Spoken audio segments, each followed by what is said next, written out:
Hello friends and welcome back to another fresh episode of your favorite show Tech with TG. This is the show basically जहाँ पे what we do is essentially we compress all the information, जो भी technology है, जो भी gadgets हैं, जो भी उनके पीछे की साइंस है, हम उसको कंप्रेस करते हैं kind of present to you in a very nice fashion. अभी 60 एपिसोड से ज़्यादा टाइम हो गया एंड इतनी ज़्यादा आदत हो गई है ना ऑफ कंप्रेसिंग थिंग्स कि हमने हमारी आदत को ही एक एपिसोड बना दिया है. Well guys, today it's time to discuss and know more about the science of shrinking technology. कैसे टेक छोटा होता जा रहा है over the years and how amazing it gets as we look into the future as well. बहुत मज़ा आने वाला है. तो अपना आसपास ध्यान घुमाते हुए look at the smallest piece of tech that you can find around you. मेरा नाम है गौरव, you are watching Tech with TG. तो जल्दी से आगे बढ़ते हैं, चलिए शुरू करते हैं.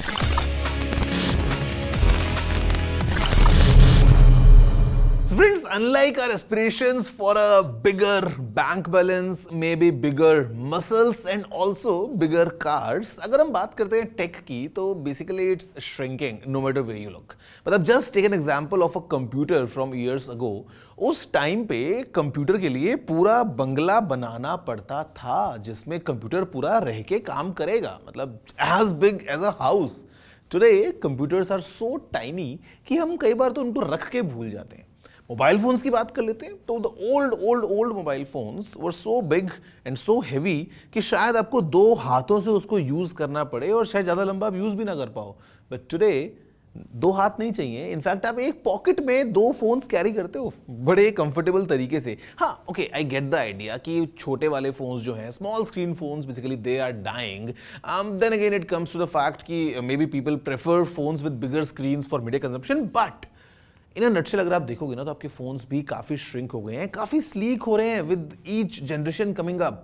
ये काफ़ी इंटरेस्टिंग है. Our journey from when we started developing these new modern marvels, वहाँ से लेके आज तक इट्स बीन क्वाइट फैसिनेटिंग. मतलब मेरा कई बार इतना मन करता है कि let's say we are able to develop a time machine और हम जाएं 1950s में और देखें वहाँ के कंप्यूटर्स, या फिर 1950s का कोई आदमी अगर आज आके आज की दुनिया देखे तो आई एम श्योर दिल be a state of shock from both the sides. I mean just compare the size of computers. ठीक है, फंक्शनैलिटी या फीचर्स को अगर हम इग्नोर कर दें, just looking at the size of 2 items from years apart, it's a night and day.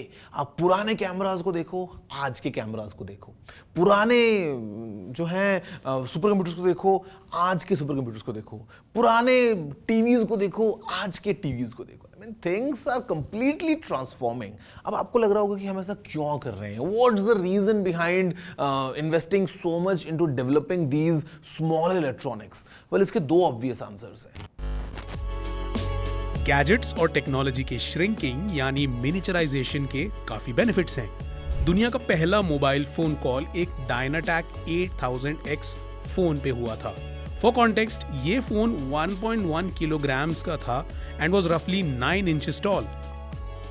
Compare this to Samsung's flagship phone, which weighs 239 grams only and it is just 12.1 mm thin. And yes, हम Galaxy Z Fold 6 की बात कर रहे हैं. In fact, it's only 5.6 mm thin when it is unfolded. From a phone that required 2 hands to a phone that folds into 2 slabs on top of each other and yet आपकी pocket में fit हो जाता है. This is just one example of what the miniaturization of tech has helped achieve. Portability and convenience. छोटे gadgets technology को accessible बनाते हैं. ये इनकी फंक्शनैलिटीज को हमारे एवरीडे लाइफ में इंडिस्पेंसिबल बना देते हैं. Tasks like checking emails, making video calls, using wearables to monitor health metrics, using GPS technology to avoid traffic and navigating to a destination. ये सब इसीलिए पॉसिबल हो पाया है क्योंकि ये सारी टेक्नोलॉजीज मिनिएचराइज हो गई हैं. Second major benefit of this shrinking is the increase in performance and energy efficiency. While you can notice this easily in everyday devices like phones, laptops, and even Medicare equipment, fields like aerospace have also benefited vastly. छोटे और more efficient components के चलते overall aircrafts का weight कम हो गया है. Payload capacity better हो गई है and we can now plan more ambitious projects on Earth and beyond. Friends अभी time for a really really really tiny short break. अब देखो जब एपिसोड ही है मिनिचराइजेशन के ऊपर और छोटे छोटे इलेक्ट्रॉनिक्स के ऊपर तो ब्रेक एकदम छोटा होगा, बट ब्रेक के बाद आपके लिए कुछ और एक्साइटिंग होगा और जानने के लिए about the science of shrinking technology. See you after the short break.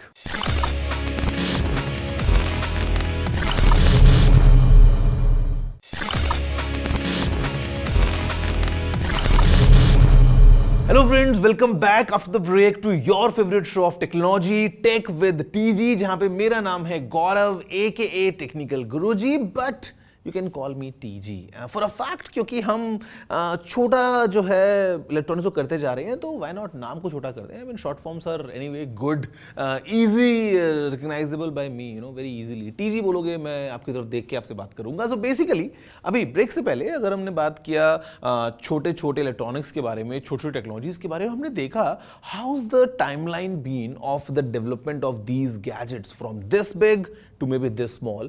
Eight the same time हमने इसके कुछ ऑब्वियस बेनिफिट्स के बारे में भी जाना, but now it's time to go a bit deep and talk to an expert to know more about this topic. Hi guys, I'm Hardik Singh. I'm the ASUS APAC TPR, which is technical PR for you people. बहुत ही छोटे और जटिल चीज़ें हैं ये transistors, but इसका start बहुत अच्छी जगह से हुआ था, जहाँ पे इसमें जो ट्रांजिस्टर्स हैं वो एक 1950s और 1960s में उनकी खोज आई थी, तब से इनका मॉडर्नाइजेशन शुरू हुआ है। मेन चीज़ जो इन कंप्यूटर्स के साथ या इन ट्रांजिस्टर्स के साथ है कि इन ट्रांजिस्टर्स की वजह से ही आजकल की सारी टेक्नोलॉजी चलती है, चाहे वो आपके लैपटॉप्स हों, आपके पीसीज हों, फोन्स हों, यहाँ तक कि आपके एलसीडी जिस पे आप ये पिक्चर या ये वीडियो देख पा रहे होंगे, वो सब कुछ ट्रांजिस्टर्स पे चलता है।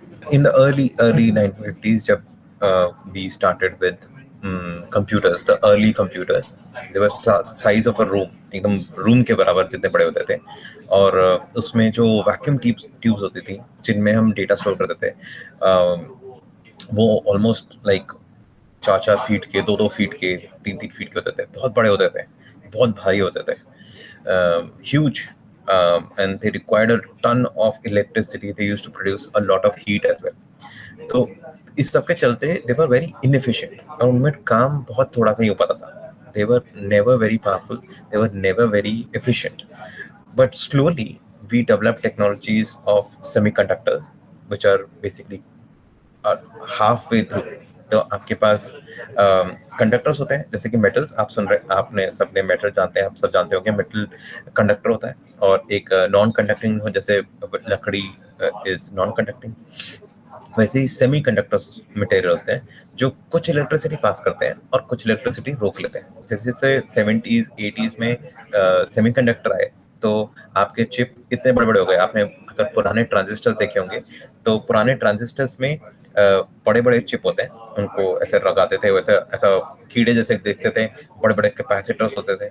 अगर आपने कोई पुराना कंप्यूटर, पुराना टीवी या पुराना रेडियो खुला देखा हो तो उसमें वैसा चीज़ें होती थी, और उनको हम लोगों ने एज अ हमारे साइंटिस्ट वगैरह लोगों ने छोटा करके बहुत छोटा कर दिया, मिनिचराइज कर दिया, उसको इतना छोटा कर दिया कि वो आपके नाखून के बराबर फिट हो जाए। तो बहुत सारे सर्किट, बहुत सारे छोटे छोटे सर्किट को हम नाखून जितना छोटा कर पाए, और वो जो नई टेक्नोलॉजी है, वो नई टेक्नोलॉजी आज के टाइम में हमारे लैपटॉप्स, फोन्स, टीवीज इन सबको चलाती है। इवन आपकी कारों में भी जो चिप्स लगी हुई हैं वो सब ऐसे ही बनाई जाती है। जो गॉर्डन मूर थे, इंटेल में काम करते थे, in 1965 he stated something like number of transistors on a microchip double approximately every 2 years, and this leads more powerful processors without increasing physical size. So you can have more transistors every 2 years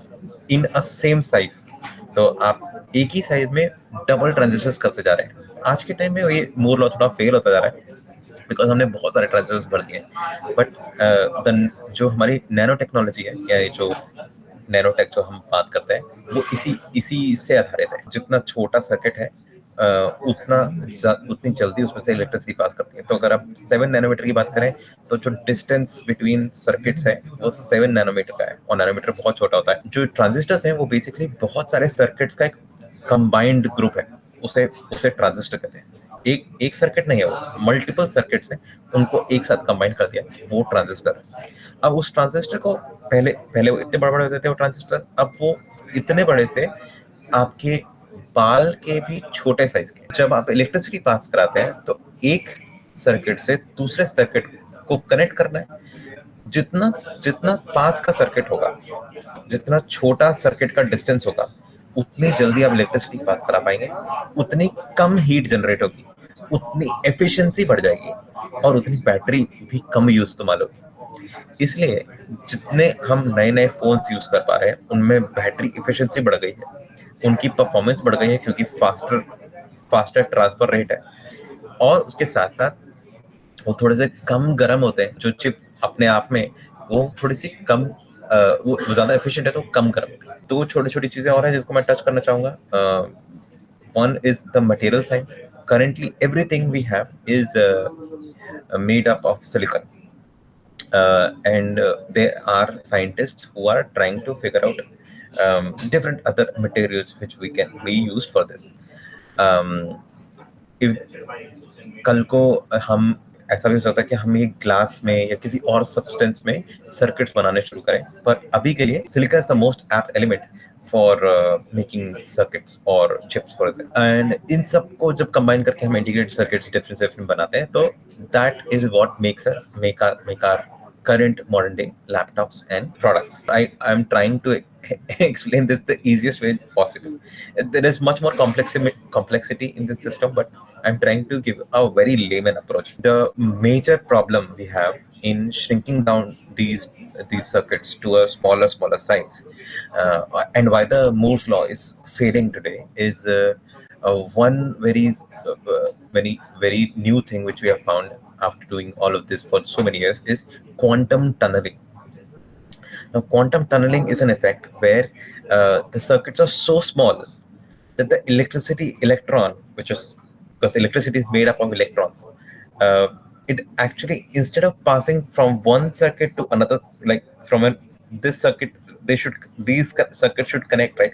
Instead of passing from here to here, it just jumps off. It just leaves the entire system altogether.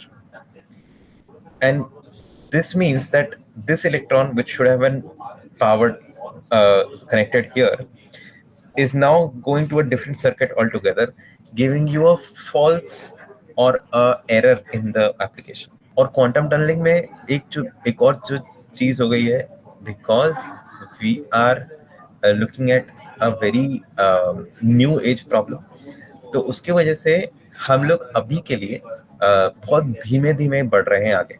हम पहले बहुत जल्दी जल्दी बढ़ रहे थे इन circuits. हम हर साल थोड़े थोड़े ऑलमोस्ट हाफ साइज सर्किट कर रहे थे, and currently we are at 3 nanometers.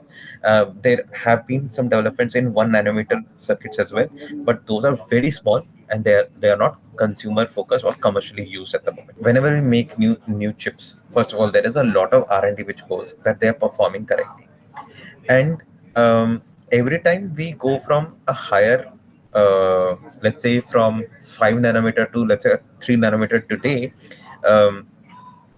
the chipsets are actually made smaller, but the thing is they're in the same space as before, giving them enough space to breathe, as in to have some dissipation of heat, so that they can dissipate heat easily.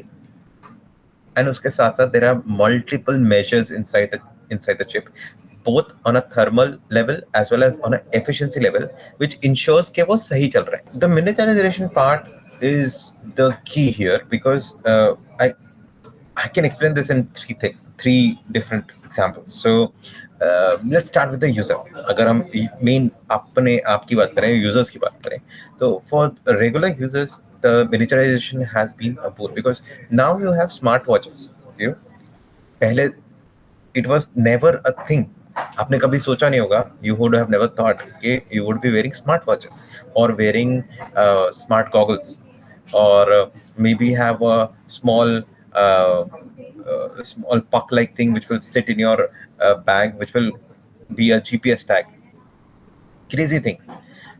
This was not possible before. अगर हम इसे business perspective से देखें, from business perspective, it's now become slightly difficult to make the products, but at the same time, the products can go in different variations. You have chips which are not just powering your phones, your laptops, and TVs.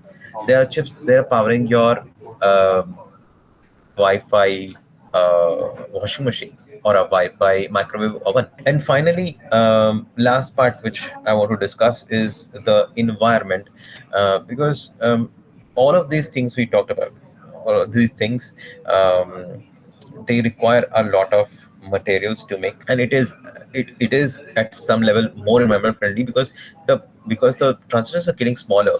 The productions is much more tighter. It does not waste as many you know those metals. So all of that combined is only going to help the ecosystem. All this technology in future will bring everybody a little more closer, because आप जो देख पा रहे हैं, या basically हम just देख पा रहे हैं, there is a whole generation of people जिन्होंने पहले कभी लैपटॉप नहीं लिया है या पहले कभी स्मार्टफोन नहीं खरीदा, और वो पहली बार स्मार्टफोन या पहली बार लैपटॉप खरीद पा रहे हैं. All this has solved the digital divide in a way that more penetration is going through, more people are buying these laptops, and more digital India stuff is happening. But that is for now. Like that is something which we are happy doing right now, and it is happening. But in the future, it might be even more. If you consider what all being done today and what all can be done 50 or 100 years from now, it will be a complete shift of how technology will be working. Currently, we are already talking about a technology called embedded technology. Embedded technology as in आपके brain में हम chip implant करते हैं, आपके हाथ पे आपका cell phone या जो आपका मोबाइल वगैरह है वो आपके हाथ में ऐसा पतला सा चिप या टैटू जैसा बना देंगे. These are technologies which are being experimented with. A lot of these things combined is what you will see in the future. Like you will see computing at a molecular level, where smaller structures which are smaller, like for example DNA, you will see computers at the size of a DNA in your bloodstream working and trying to take away that bad cell which is there. It is science fiction. I'm sure it does sound like science fiction, but